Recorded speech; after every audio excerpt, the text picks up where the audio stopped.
جب اللہ کی وحدانیت کی دعوت نہیں دی جائے گی تو ایمان والوں میں دوسرے خدا پیدا ہوں گے کہ اللہ کی وحدانیت کو بیان کرنے ہی سے اللہ کی وحدانیت باقی رہے گی، ورنہ اندر دوسرے معبود پیدا ہوں گے۔ اس لیے میرے دوستو، عزیزو، بزرگوں، ہم سب سے پہلے یہ طے کریں کہ ہمیں روزانہ ایمان سیکھنا ہے۔ ایمان سیکھا جاتا ہے،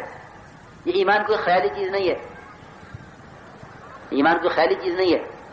بلکہ ایمان کی مجلسوں میں سیکھا جاتا ہے۔ امت کے اندر اس بات کا یعنی رواج ڈالو، شعور پیدا کرو کہ ہاں ہمیں ایمان سیکھنا ہے، تو روزانہ طے کرو کہ ہمیں مسجد کو وقت دینا ہے ایمان سیکھنے کے لیے، اور اس ایمان کی دعوت دو ہر ایک کو، اور رو کر اللہ تعالیٰ سے پھر ایمان کی حقیقت کو مانگو۔ اللہم انی اسألک ایمانا یباشر قلبی، کہ مسنون دعائیں بھی ایمان کی ہیں جس میں ایمان کو مانگا جا رہا اللہ سے، اور حکم ہے اس کا کہ ایمان ایسے لاؤ جیسے ایمان صحابہ کرام لائے ہیں۔ تو ایمان صحابہ تو نمونہ ہے، ایسے ایمان لاؤ جیسے ایمان صحابہ لائے۔ ہمیں بھی اس کا حکم ہے، قیامت تک انسانوں کو حکم ہے کہ ایمان لاؤ جیسے ایمان صحابہ کرام لائے۔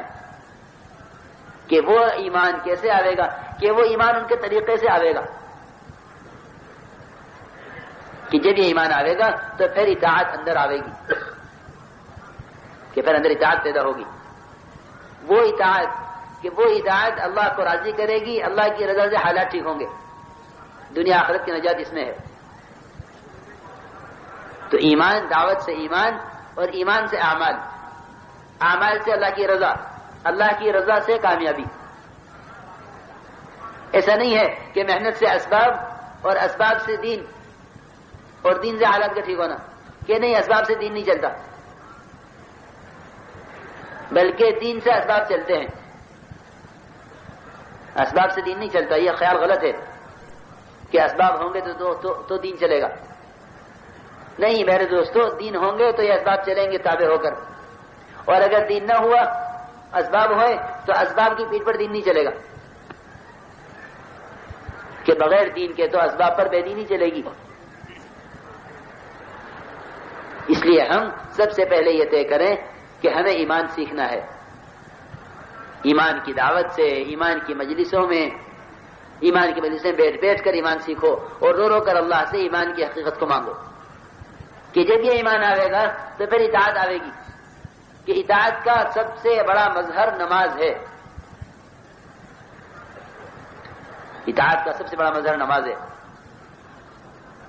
موسیٰ علیہ السلام کو اللہ تعالیٰ اپنے کلمے کے، اپنے تعارف کے بعد سب سے پہلا حکم نماز کے دے رہے، اننی انا اللہ لا الہ الا انا فاعبدنی واقم الصلاۃ لذکری، کہ موسیٰ نماز قائم کرو میری یاد کے لیے، کہ نماز اللہ کی یاد کے لیے دی گئی ہے، نماز اللہ کی یاد کے لیے دی گئی ہے، کہ جو نماز کو قائم کرے گا کہ یہ نماز اس میں اللہ کی یاد پیدا کرے گی، اور جو نماز کو ضائع کرے گا کہ سب سے زیادہ اللہ سے دور کرنے والی چیز نماز کا چھوڑنا ہے،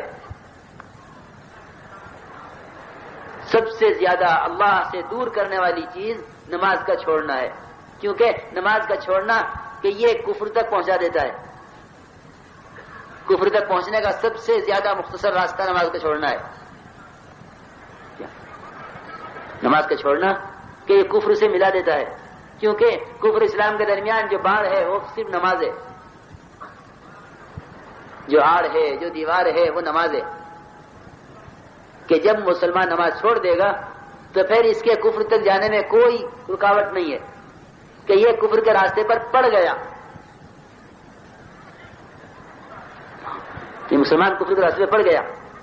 امت میں ارتداد آتا اسی راستے سے ہے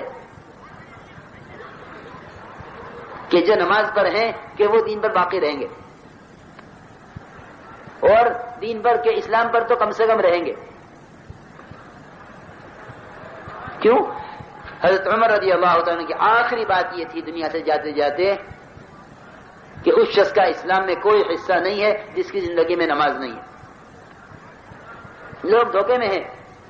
مسجد بنا دیں گے تو اسلام میں حصہ پڑ جائے گا، اور مدرسہ بنا دیں گے تو اسلام میں حصہ پڑ جائے گا، اور یتیموں میں اور جو ہے یتیموں کے لیے گھر بنا دیں گے تو اسلام میں حصہ پڑ جائے گا، اور غریبوں کو کمبل تقسیم کریں گے سردی میں تو اسلام میں حصہ پڑ جائے گا، اور دواخانے کھلوا دیں گے اور اسپتال بنوا دیں گے اور کنویں کھدوا دیں گے اور بجلی لگوا دیں گے۔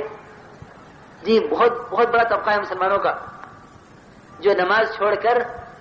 اپنے مال کو دین کے کاموں میں لگا کر اپنی ذمہ داری کو پورا کرنا سمجھ رہا ہے کہ میں نے یہ خیر کا کام کیا ہے۔